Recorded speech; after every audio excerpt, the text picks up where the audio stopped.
Caros amigos e amigas, estamos de retorno em um novo projeto. Eu fico muito feliz e com grata satisfação de estar anunciando um novo projeto que começa no nosso canal Raciocínios Espíritas. Esse projeto é o projeto de estudo do Evangelho segundo o Espiritismo. Em verdade, nós iremos estudar o Evangelho de Jesus, tendo como referência, partindo como referência, aquilo que Allan Kardec fez em O Evangelho segundo o Espiritismo. Ou seja, a sequência didática de Allan Kardec é tão perfeita que iremos seguir os capítulos como sendo eixos maiores, né? Então, aqueles capítulos do 1º até o 28º, iremos seguir como sendo os grandes eixos, dentro dos quais iremos fazer considerações. De maneira geral, o estudo abordará essas temáticas de uma maneira bem abrangente, sem esmiuçar e nos alongar demais, porque tornaria o estudo, além de cansativo, inviável para muita gente em função do tempo e do corre-corre.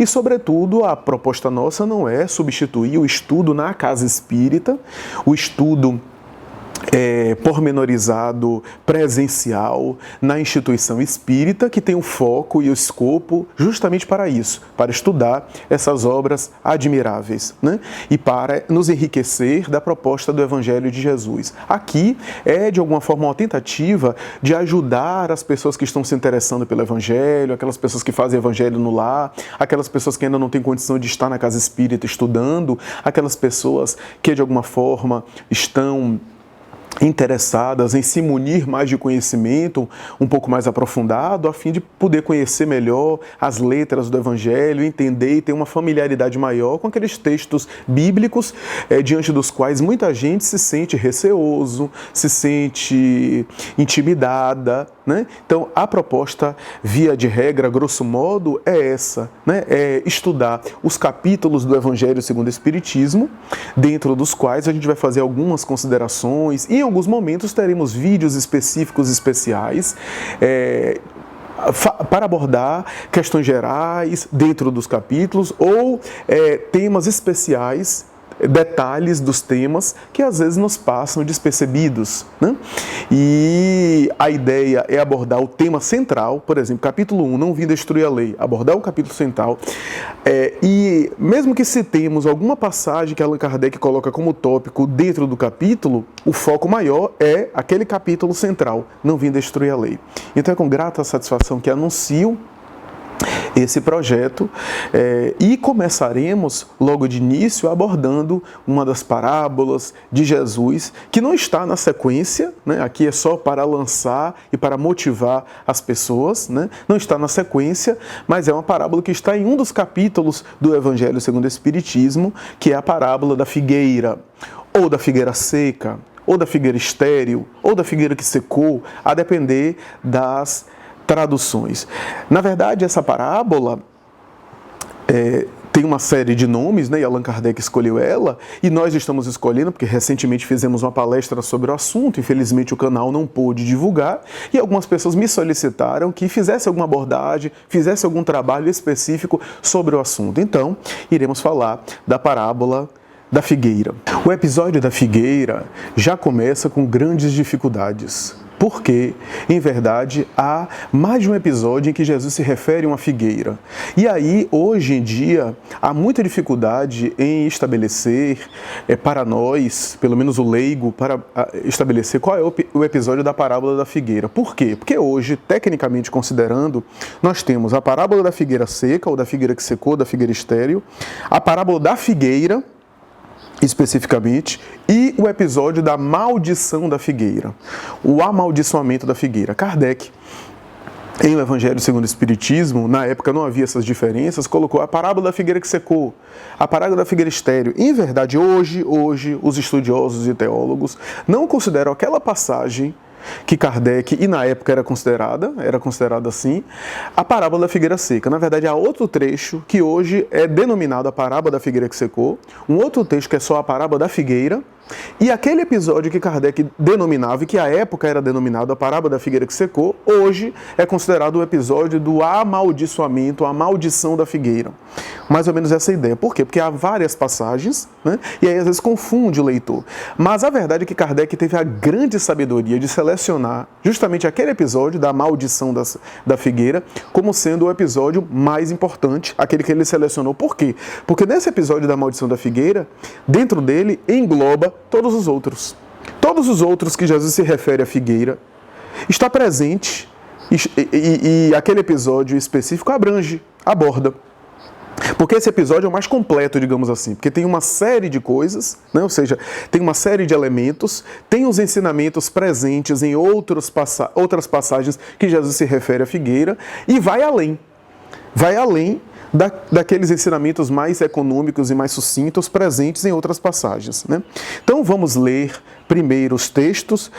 Hoje, a parábola chamada da figueira seca está no capítulo 13, versículos 6 a 9 do Evangelho de Lucas, que diz assim: E passou a narrar esta parábola. Certo homem tinha uma figueira plantada na sua vinha e, indo procurar fruto nela, não o achou.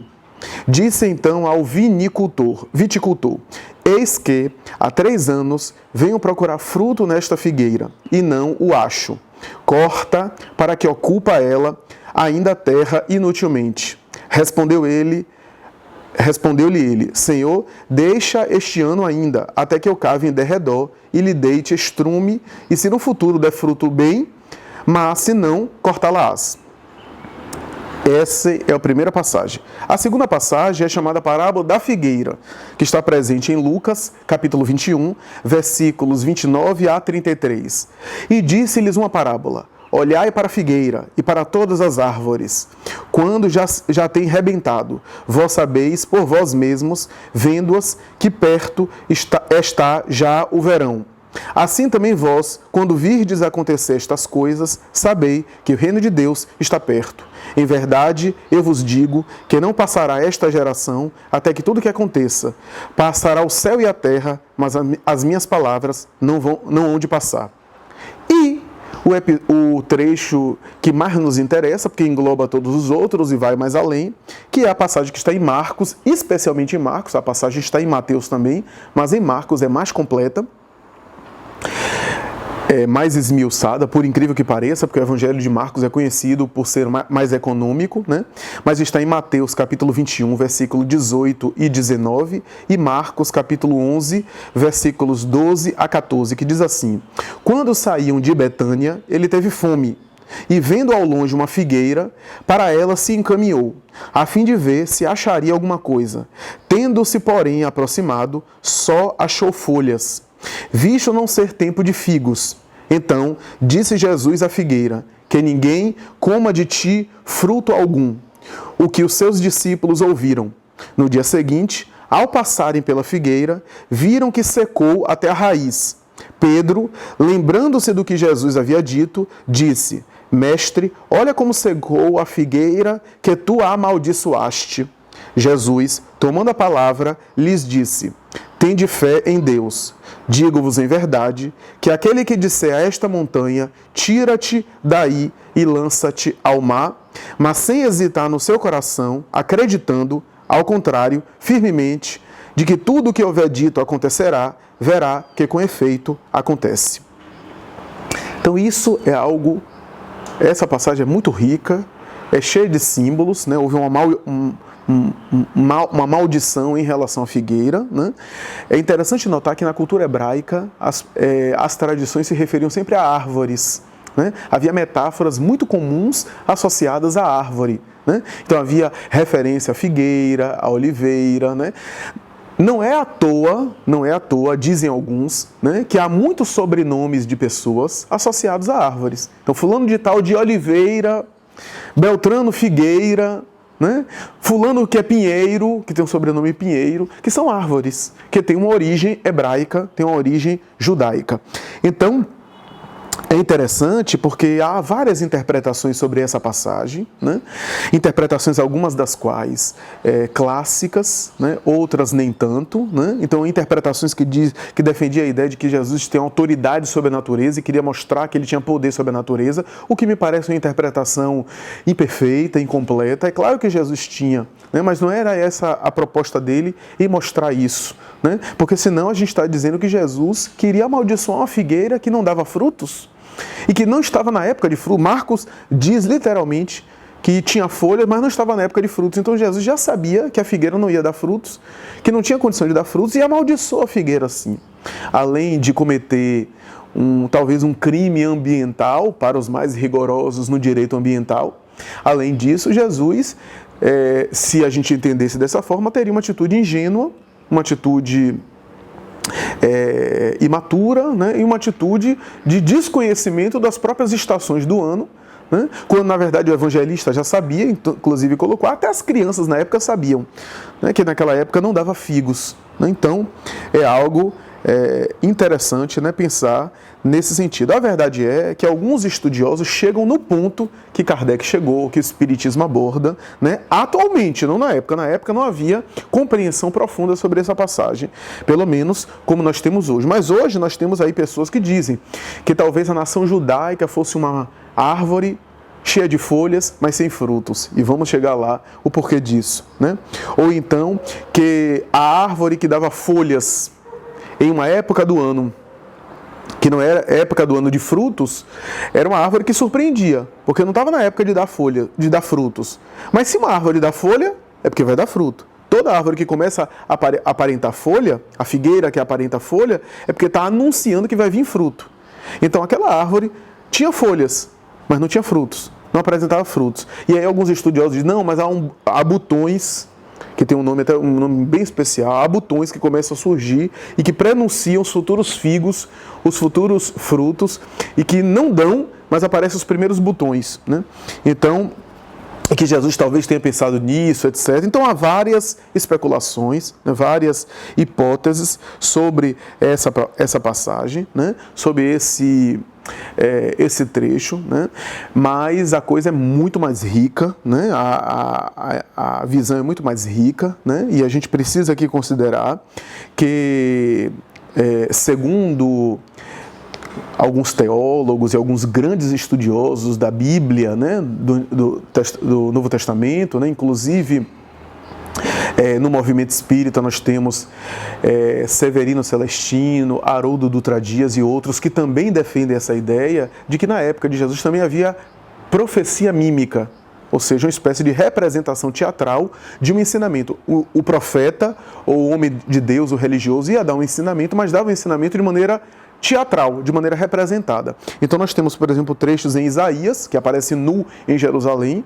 e que depois ensina que ele queria dizer isso, que a cidade ia ser invadida, ia ficar despida e humilhada, né? A ideia da humilhação, né? Ou Jeremias, que faz um vaso de cerâmica, quebra o vaso de cerâmica no templo, né, no ádrio dos gentios, e passa por cima dele, pisa em pedacinhos, e depois fala a metáfora sobre isso. Nós temos, por exemplo, Ezequiel, que faz uma espécie de peças de madeira e começa a ensinar uma guerra, para falar de uma guerra que viria, né?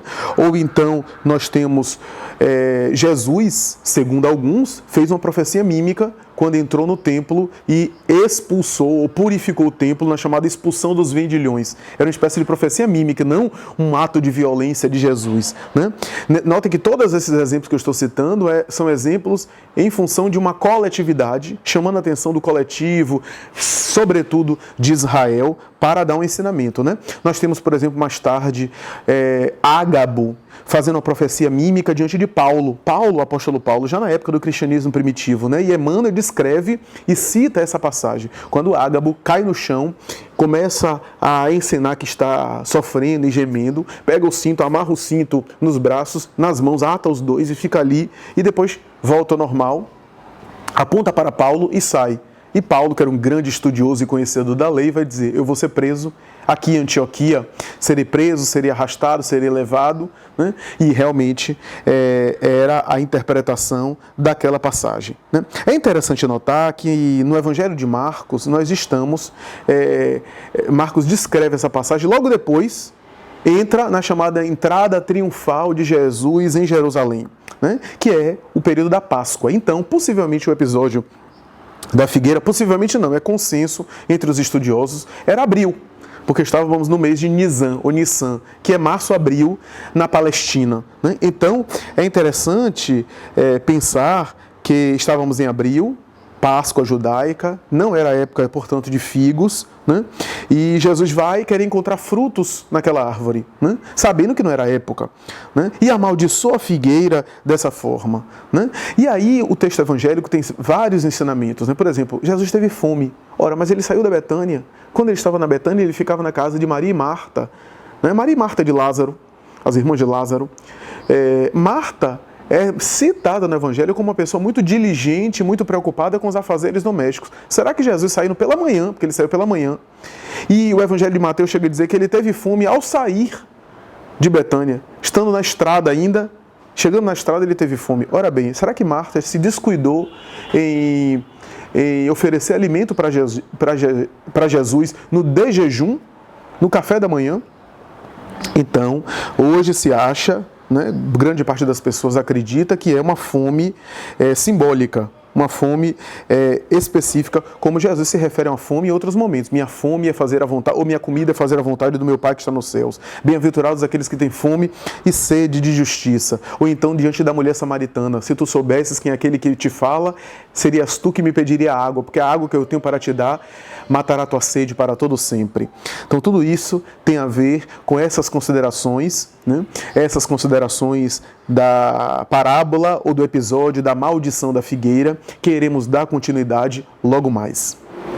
Queridos amigos, estamos de volta. Falávamos agora há pouco acerca da parábola da figueira seca, ou então episódio da maldição da figueira, segundo algumas bíblias, alguns teólogos, alguns estudiosos.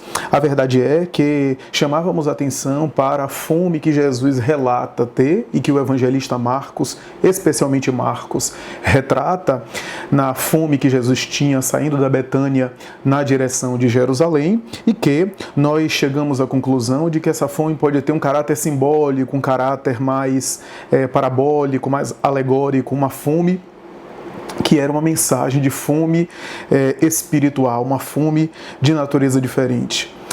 Um dado curioso que é importante chamar a atenção é que, quando nós examinamos a geografia local da Betânia, na estrada que a conduz para Jerusalém, nós percebemos que a aldeia imediatamente após a Betânia, portanto, a aldeia imediata na estrada que Jesus pegaria para Jerusalém, se chama Bet-Fagé, que significa casa dos figos não maduros. Pastorino, na sua célebre obra Sabedoria do Evangelho, em um dos seus volumes, vai escrever que aí está também uma alusão e talvez até um trocadilho que Jesus queria fazer com Bet-Fagé, a casa dos figos não maduros, né? Portanto, era também uma espécie de linguagem poética que Jesus estava dizendo, estava se referindo, e que talvez esse conceito, esse dado, né, precise ainda ser melhor analisado, melhor estudado, para que a gente possa compreender melhor essa questão. A verdade é que, quando nós examinamos os textos antigos que se referem à figueira, à árvore, a frutos, a folhas, percebemos principalmente as referências de figueira, que não é ao acaso que Jesus estabeleceu aquele ensinamento. Parece haver um propósito, parece não, certamente há um propósito intencional de Jesus naquela mensagem, que tinha um caráter muito profundo, não apenas para a cultura local, para a cultura israelita, mas também um ensinamento moral que é atemporal, isto é, para todas as épocas. Então, Quando nós examinamos, por exemplo, o texto de Miqueias, o profeta Miqueias, capítulo 7, versículo 1, nós veremos a seguinte colocação: ai de mim, porque estou como quando são colhidas as frutas do verão. Como os rabiscos da vidima, não há caixa de uvas para comer, nem figos temporãos que minha alma desejou.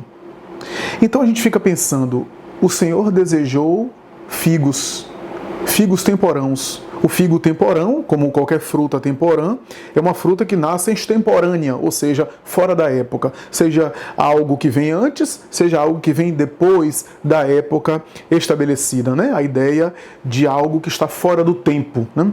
Daí temporão. Então é interessante isso, por quê? Porque se a figueira tinha folhas, sugere que vem frutos, que vai chegar frutos. Só que a figueira tinha folhas e não tinha frutos. Daí Jesus a amaldiçoa, ou seja, ninguém coma de ti, né? Essa alusão simbólica muito bonita de Jesus. Ora bem, quando uma árvore de figueira começa a apresentar folhas, portanto sinônimo, sugerindo que vem frutos, mas dá e apresenta essas folhas fora de época, nós chamamos esses figos, esses frutos que vão dar e que estão sendo anunciados pelas folhas, de figo temporão, de fruta temporã. Porque se aparece folha, é porque há uma sugestão que vem fruto.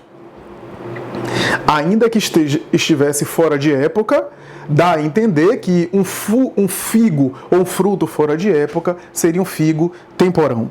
Aí nós pegamos, por exemplo, o texto bíblico de Oséias, o profeta Oséias, capítulo 9, versículo 10, que diz assim: achei a Israel como uvas no deserto, vi vossos pais como uma fruta temporã da figueira no seu princípio, mas eles foram para Baal Pior e se consagraram a essa vergonha e se tornaram abomináveis como aquilo que amaram. Ora, os pais, os patriarcas, eram considerados como fruta temporã da figueira no seu princípio.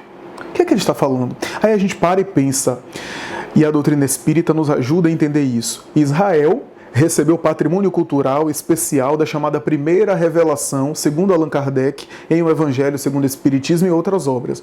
Portanto, Israel era como se fosse o filho primogênito, né? Aliás, uma figura tão querida e tão repetida nas parábolas de Jesus, nas tradições patriarcais do povo hebreu, em que o filho primeiro, o filho mais velho, era muito valorizado, né? Israel era como se fosse o filho primogênito, isso é, o filho mais velho. Em termos nacionais, em termos culturais, é a primeira nação, a primeira cultura que se estabelece como monoteísta, né? A cultura monoteísta começa com a tradição de Moisés. Então, o Deus único, né? E toda a mentalidade cultural derivada desse princípio. O povo de Israel, portanto, havia recebido esse patrimônio cultural. E aí o profeta Oséias está dizendo o seguinte, que os pais, os patriarcas, era como se fosse fruta temporã. Era visto por Deus, porque aqui é Deus falando a Oséias, como uma fruta temporã no seu princípio. Mas eles se deturparam, se consagraram a coisas abomináveis e, naturalmente, que eles se desviaram daquilo que tanto amaram. Então é interessante isso, porque a gente pensa o seguinte, e aí Emmanuel, através de Chico Xavier, na obra A Caminho da Luz, volta a essa questão quando vai dizer que os povos capelinos que se estabeleceram na Terra como exílio, né, de outras regiões, não apenas de Capela, mas também de Capela, como também outras regiões, e que vieram para a Terra no exílio espiritual, se consagraram em culturas entre as quais a israelita e os hebreus eram o povo mais endividado, porque dos 4 biótipos que formaram a cultura terrestre, os hebreus eram o que melhor tinha o patrimônio, a cultura, o esclarecimento espiritual. E por isso eram mais responsáveis por não praticar. É aquele velho lema do Evangelho, muito se pedirá daquele que muito recebeu, ou muito será cobrado daquele que muito foi dado. Então o Espiritismo tem a chave, né, como diz Kardec, a chave de interpretação, de explicação, de compreensão de determinadas passagens do Evangelho, né? E aí a gente fica pensando na sabedoria dos profetas, de Moisés, que sintetizou a sabedoria do passado, vulgarizou-a em um ensino espiritual acessível a todas as pessoas, porque antes dele o Egito, a Babilônia, as grandes tradições da Índia e do Egito consagraram mistérios espirituais, esotéricos, de iniciação, quase sempre restritos às massas. A sabedoria de Moisés e a grandeza de Moisés não foi apenas o Deus único, o monoteísmo, mas também sintetizar toda essa sabedoria mística em uma linguagem acessível através das leis, né, do Deus único, né, Deus como um grande legislador, né, abrindo espaço para, mais tarde, Jesus falar desse Deus como grande legislador, não vindo destruir a lei, mas apresentar um Deus que é amoroso e não apenas justiça, né, como Moisés estabelecia. Né? Então é interessante isso, toda essa colocação, porque quando a gente para examinar esses textos de Miqueias, de Oséias e outros, nós percebemos que quase sempre há a alusão da árvore como sendo uma coletividade, que apresenta folhas, galho, mas sobretudo que tem que dar frutos. Né? Mais tarde Jesus fala, reconhece-se a árvore pelo fruto que dá.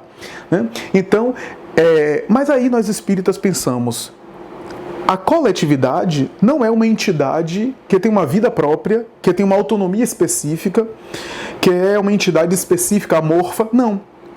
Uma nação é o que é porque as pessoas são o que são. Uma coletividade se apresenta com determinada característica porque o conjunto das pessoas que a compõem tem aquele padrão, tem aquele tipo de conduta, tem aquela mentalidade. Ora bem, então as nações são as pessoas. Daí, reconhece-se a árvore pelos frutos, não é apenas uma nação, uma coletividade, mas também o indivíduo que dá os seus frutos. Né? Por que eu estou falando tudo isso? Porque quando Jesus se aproxima da figueira, é como se ele estivesse dizendo, você se lembra de Miqueias, de Oséias? Pois aquelas profecias estão se cumprindo agora. Aquelas profecias de Oséias, de Miqueias, vão se estabelecer a partir desse momento. Então ele fala da árvore, né, da figueira, que não tinha frutos. Emmanuel, em uma bela mensagem, vai dizer: a raiz de tudo é o amor. O amor é raiz, porque sustenta, e que dá base mais tarde à árvore, às folhas e mais tarde aos frutos. Mas quando a gente para pensar na sabedoria e na beleza, na profundidade dessa parábola, nos esquecemos de muita coisa. Por exemplo, ignoramos, né, quando lemos essa passagem, quando vemos essa passagem, que Jesus não poderia estar amaldiçoando uma figueira, uma simples planta, só porque não dava frutos, e ele sabia que não era época de frutos. Né? Não podia amaldiçoar, ninguém coma de ti.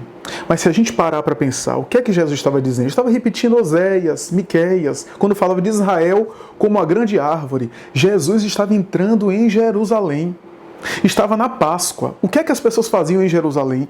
Iam a Jerusalém, principalmente na Páscoa, né? Onde havia festas que eram uma espécie de representação, a festa dos tabernáculos, né? A festa das tendas, a festa que teatralizava a escravidão da qual o povo hebreu havia se libertado. Era uma repetição daquela escravidão que ele meio que representava.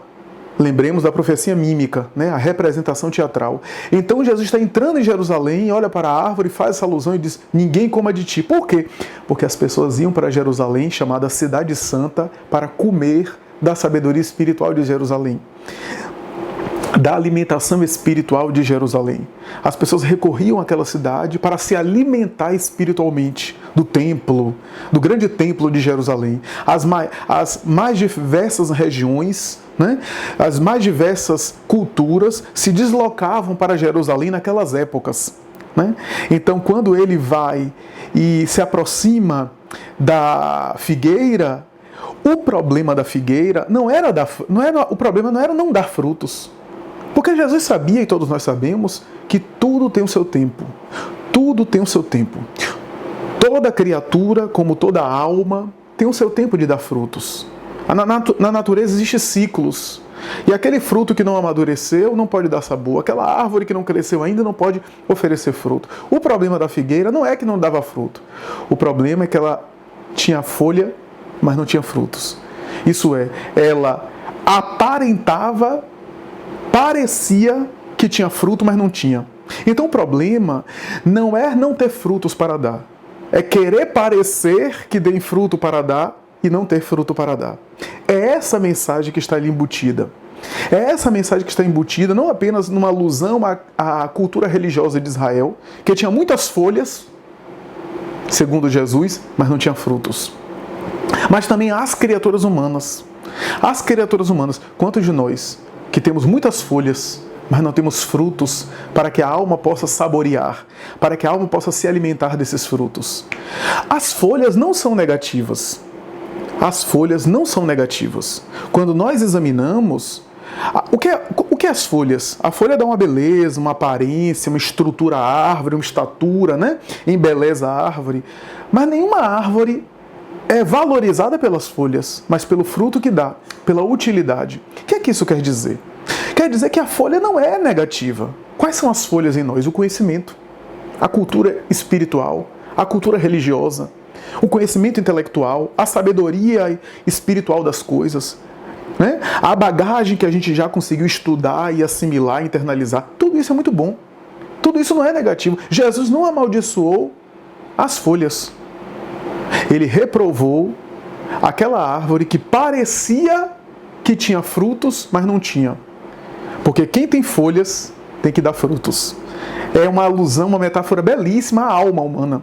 Quem já tem as folhas do conhecimento, da consciência, do discernimento, tem que dar frutos. Tem que oferecer frutos. E é isso que ele estava reprovando. O problema não era não ter frutos. O problema é querer parecer que tem frutos e não tem. Por isso nós encerramos o nosso comentário propondo a você. Você já tem algo? Você já produziu algum fruto que possa oferecer? Você já tem fruto que alguém possa se alimentar? Se você é uma árvore e o Cristo se aproxima de ti, na condição de alguém que está com fome, ele vai conseguir se alimentar? Você tem algum alimento para oferecer às criaturas humanas? Porque as criaturas humanas se aproximavam de Chico Xavier, de Irmã Dulce, de Madre Teresa de Calcutá e de tantos outros e se embeveciam com eles. Era somente pelo conhecimento intelectual que eles tinham? Era o conhecimento intelectual que atraía multidões a Chico Xavier? Não. Era o fruto que ele já conseguia dar e que as pessoas se alimentavam desse fruto quando dele se acercavam.